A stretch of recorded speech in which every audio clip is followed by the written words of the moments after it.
क्या आप जानते हैं कि भारत की आजादी के लिए लड़ने वाले स्वतंत्रता सेनानियों को ऐसी जगह भेजा जाता था जिसे मौत की कोठरी कहा जाता था, जहां अंग्रेजों की क्रूरता की हदें पार हो गई थी। हम बात कर रहे हैं काला पानी जेल, जिसे आज सेलुलर जेल के नाम से जाना जाता है। इस वीडियो में जानेंगे कि इस जेल का असली सच क्या था, किस तरह से यहाँ हमारे वीर स्वतंत्रता सेनानी अमानवीय यातनाओं से गुजरे। सेलुलर जेल, जिसे काला पानी कहा जाता था, अंडमान और निकोबार द्वीप समूह में स्थित थी।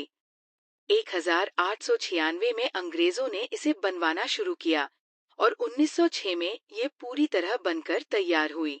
इसका उद्देश्य भारतीय क्रांतिकारियों और स्वतंत्रता सेनानियों को समाज से अलग थलग करना था।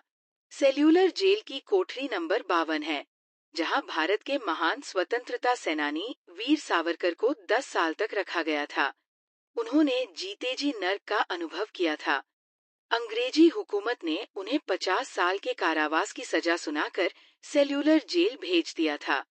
जब वीर सावरकर को सेल्यूलर जेल में लाया गया, तो वहां के जेलर डेविड बेरी ने कहा, इस कायनात में एक ईश्वर है जो स्वर्ग में रहता है, लेकिन पोर्ट ब्लेयर में दो ईश्वर हैं, एक स्वर्ग वाला ईश्वर और दूसरा मैं। जिस पोर्ट ब्लेयर की बात यहाँ की जा रही है, वो अंडमान की राजधानी है, जहाँ काला पानी जेल स्थित थी। ये दूर दराज के टापुओं पर बना एक ऐसा कारागार था जिसे धरती पर मौजूद नर्क कहा जाता था। 20वीं सदी में, जब देश में आजादी का आंदोलन अपने चरम पर था, तब अंग्रेज क्रांतिकारियों को पकड़कर सेल्यूलर जेल में डाल देते थे। यहाँ उन्हें इतनी मानवीय यातनाएं दी जाती थीं कि वे हर दिन मौत की दुआ मांगते थे। लेकिन विडंबना यह थी कि जो कैदी मरना चाहते थे, उन्हें तड़पा कर जिंदा रखा जाता था, और जो जिंदा रहना चाहते थे, उन्हें तिल तिल कर मारा जाता था। कहा जाता है कि आजादी की लड़ाई के दौरान करीब 80,000 कैदियों को काला पानी जेल भेजा गया था। इनमें से केवल 300 कैदी ही जिंदा लौट पाए। बाकी 50,000 कैदियों का क्या हुआ, ये आज भी एक गहरा रहस्य बना हुआ है। यहाँ अंग्रेजी हुकूमत द्वारा कैदियों को कठपुतली की तरह अपनी उंगलियों पर नचाया जाता था।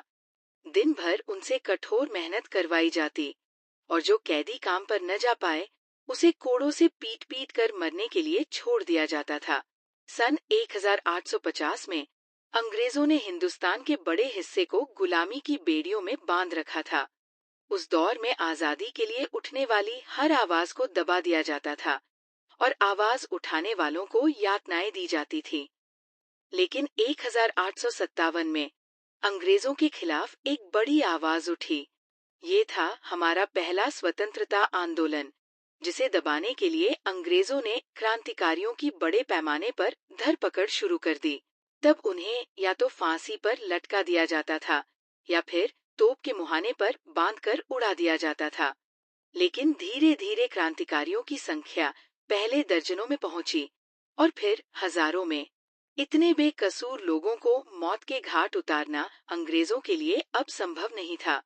इसलिए उन्होंने हजारों क्रांतिकारियों को कैदी बना लिया और विद्रोह के डर से इन कैदियों को इंडिया मेनलैंड से दूर भेजने की ठानी। इसके लिए अंडमान द्वीप को चुना गया। 10 मार्च 1858 को 238 क्रांतिकारियों को जहाज में बिठाकर पहली बार अंडमान द्वीप की तरफ रवाना कर दिया गया। कई दिनों के थका देने वाले सफर के बाद जब कैदी वहां पहुंचे, तो चारों तरफ समंदर के बीच मौजूद छोटे जंगली टापुओं को देखकर उनके होश उड़ गए। अंग्रेजी हुकूमत ने चारों तरफ पानी से घिरे अंडमान के एक खूबसूरत आइलैंड को धरती के नर्क में बदल दिया। मगरमच्छ, सांप, बिच्छू और कीड़े मकोड़ों से घिरे इस द्वीप को बीमारियों का घर माना जाता था और यहाँ से भागने का कोई रास्ता मौजूद नहीं था। ये कैद काला पानी की सजा कहलाई। कहा जाता है कि इस सजा से बेहतर तो मौत होती थी। जो इसे देख ले वह रूह कांप जाता था, और जो इसे पा जाए वह मौत का डर भूल जाए। यहाँ सबसे पहले ब्रिटिश अधिकारियों ने कैदियों से जंगलों की कटाई करवाई और कमरे बनवाए। इस प्रक्रिया में कैदियों को अनगिनत कठिनाइयों का सामना करना पड़ा। कई कैदी मलेरिया जैसी गंभीर बीमारियों से संक्रमित होकर अपनी जान गंवा बैठे।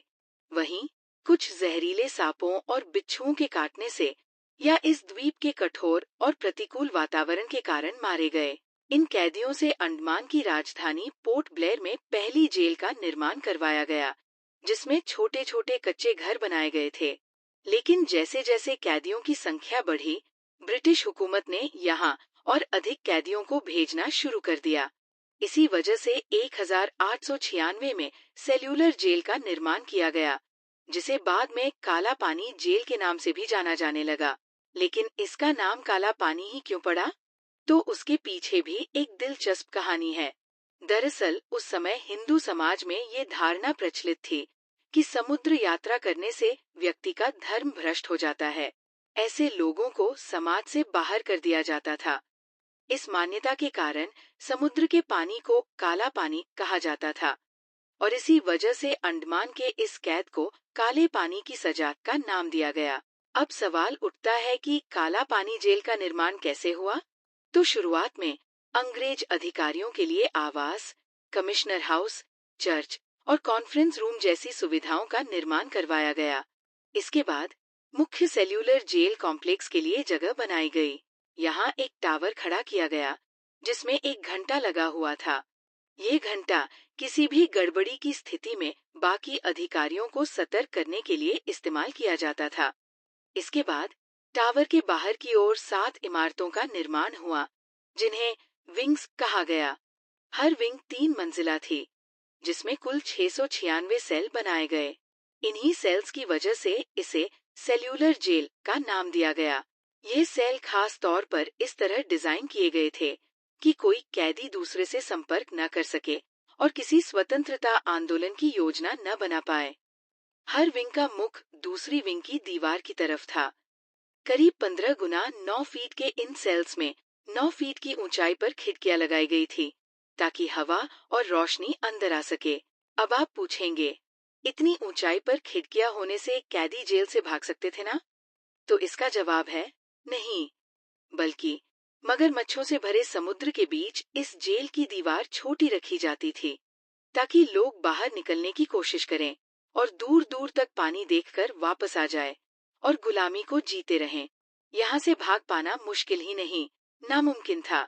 मगर फिर भी अगर कोई कैदी भागने की कोशिश करता, तो उसे पकड़कर बाकी कैदियों के सामने इतनी सजा दी जाती कि वह मौत की भीख मांगने लगता। लेकिन अंग्रेज जेलर उसे इस तरह तड़पाते हुए जिंदा रखते थे, ताकि बाकी कैदियों के जहन में डर घर कर जाए। 10 मार्च 1906 के दिन सेल्यूलर जेल का निर्माण पूरा हुआ और अंग्रेजों ने यहाँ दर्जनों क्रांतिकारियों को भेजना शुरू किया, जिन पर ऐसे जुल्म ढाए गए जिनके बारे में सुनकर ही आपकी रूह कांप उठेगी। इन कैदियों को जो प्लेट खाने के लिए दी जाती थी, सुबह टॉयलेट के वक्त भी वही इस्तेमाल होती थी, क्योंकि जेल में कोई टॉयलेट नहीं था। यहाँ कैदी महीनों तक नहीं नहाते थे, क्योंकि नहाने के लिए पानी की कोई व्यवस्था नहीं थी। पीने का पानी इतना गंदा होता था कि वह पानी पीकर ही हजारों कैदी बीमारियों का शिकार हो गए और मारे गए। खाने की बात करें तो इस जेल में कैदियों को खाना सिर्फ जिंदा रहने के लिए ही दिया जाता था। उन्हें हरे रंग के पानी में तैरते हुए कुछ पत्ते और कीड़ों वाली दाल परोसी जाती थी। ये दाल ऐसी थी कि न खाओ तो भूख से तड़पकर मौत हो जाए और खाओ तो बीमारी से शरीर बेहाल हो जाए। दिन में कैदियों को शरीर पर बिना कपड़ों के तेल निकालने को कहा जाता था। हर कैदी को एक बैल की तरह कोल्हू से 10 लीटर तेल या 20 लीटर तेल और नारियल से 4 किलो जूस निकालने का टारगेट दिया जाता था। जो कैदी इस टारगेट को पूरा नहीं कर पाता था, उन्हें शाम को हथकड़ियों से बांधकर उल्टा लटका दिया जाता था और उनके नंगे बदन पर कोड़े बरसाए जाते थे। अंग्रेज सिपाहियों के द्वारा उनके साथ बदतर व्यवहार किया जाता था। कैदी मुंह पर ताला लगाकर चुपचाप जुल्म सहते रहते थे। काला पानी जेल के एक सेल में सिर्फ एक कैदी रहता था, जिसके गले पर पट्टे में उसकी सजा लिखी होती थी। यहाँ मिलने वाली मौत भी बिना किसी इंतजार के होती थी। कभी किसी को फांसी दे दी जाती थी, तो कभी किसी को तोप के सामने रखकर उड़ा दिया जाता था।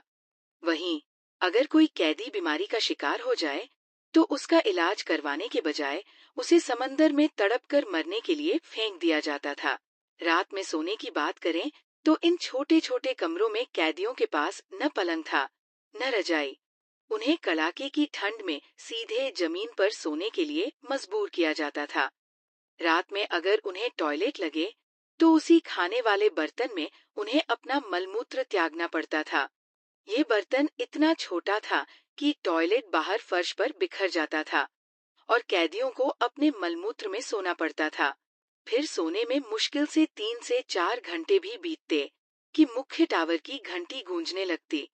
कैदियों को चाहकर भी अपनी नींद तोड़नी पड़ती और पिछले दिन से भी ज्यादा कठिन जिंदगी जीने के लिए तैयार होना पड़ता था। इसी वजह से काला पानी की सजा को धरती पर मौजूद नर्क कहा जाता था। मगर जो अंग्रेज चाहते थे वह इस नर्क में भी नहीं कर पाए। काला पानी जेल में आजादी की मांग उठती रही और ऐसी जगह में भी क्रांतिकारियों का जोश और बढ़ता रहा। चलिए अब आपको वो कहानी सुनाते हैं जब काला पानी की सजा काट रहे एक कैदी ने ब्रिटिश हुकूमत के वायसराय को ही मौत के घाट उतार दिया था। भारत के चौथे वायसराय लॉर्ड मेयो, जिन्होंने भारत में अपने 3 वर्ष के कार्यकाल के दौरान करीब 20,000 मील का सफर तय किया था। उन्होंने वर्ष 1872 में अंडमान का दौरा किया। उस समय अंडमान की आबादी करीब 19,000 थी, जिसमें 7,000 कैदी, 9,900 महिलाएं और 200 पुलिसकर्मी थे। इससे पहले किसी वायसराय या गवर्नर जनरल ने अंडमान का दौरा नहीं किया था।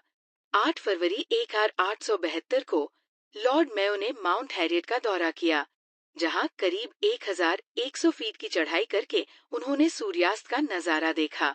जब वे नीचे उतरे तो उनके दाहिने तरफ उनके निजी सचिव मेजर ओवेन बर्न और बाएं तरफ अंडमान के चीफ कमिश्नर डोनाल्ड स्टीवर थे। मेयो नौका पर चढ़ने ही वाले थे कि स्टीवर्ड गार्ड्स को निर्देश देने आगे बढ़ गए। तभी झाड़ियों में छिपे एक लंबे पठान ने मेयो की पीठ पर छुरी से वार कर दिया। उस शख्स ने मेयो के दोनों कंधों के बीच 2 बार छुरी का वार किया। मेयो के सचिव मेजर बर्न ने देखा कि एक शख्स चीते की तरह मेयो की पीठ पर सवार हो गया था। 2 सेकंड के अंदर ही हत्यारे को पकड़ लिया गया। देखते ही देखते मेयो की कोट खून से लाल हो गई। उनके साथियों ने घाव पर रुमाल से दबाव डालकर खून रोकने की कोशिश की और इलाज के लिए जहाज पर ले जाने लगे। लेकिन नाव में सवार होकर जहाज तक पहुंचने के रास्ते में ही लॉर्ड मेयो ने दम तोड़ दिया। उनके आखिरी शब्द थे, मेरे सिर को ऊपर उठाओ। लॉर्ड मेयो को मौत के घाट उतारने वाले शख्स का नाम था शेर अली, जो काला पानी में आजीवन कारावास की सजा भुगत रहा था। लॉर्ड मेयो की हत्या के जुर्म में 11 मार्च 1872 को शेर अली को फांसी दे दी गई। आखिर में इस जेल के अंत की बात करें तो वीर सावरकर यहाँ 10 साल कैद रहे। उन्होंने यहीं से ब्रिटिश हुकूमत के खिलाफ अनेक आंदोलन किए। इसके बाद महान क्रांतिकारी महावीर सिंह को भी काला पानी जेल में डाला गया, जिन्होंने जेल में हो रहे अमानवीय अत्याचारों के खिलाफ भूख हड़ताल शुरू की। अंग्रेजों ने इसे खत्म करवाने के लिए उन पर भारी जुल्म किए, लेकिन महावीर ने हार नहीं मानी। आखिरकार अंग्रेजों ने उनकी हड़ताल तोड़वाने के लिए उनकी नाक और मुंह में पाइप के जरिए जबरदस्ती दूध डालने की कोशिश की।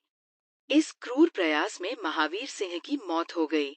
उनके मृत देह को अंग्रेजों ने समंदर में फेंक दिया।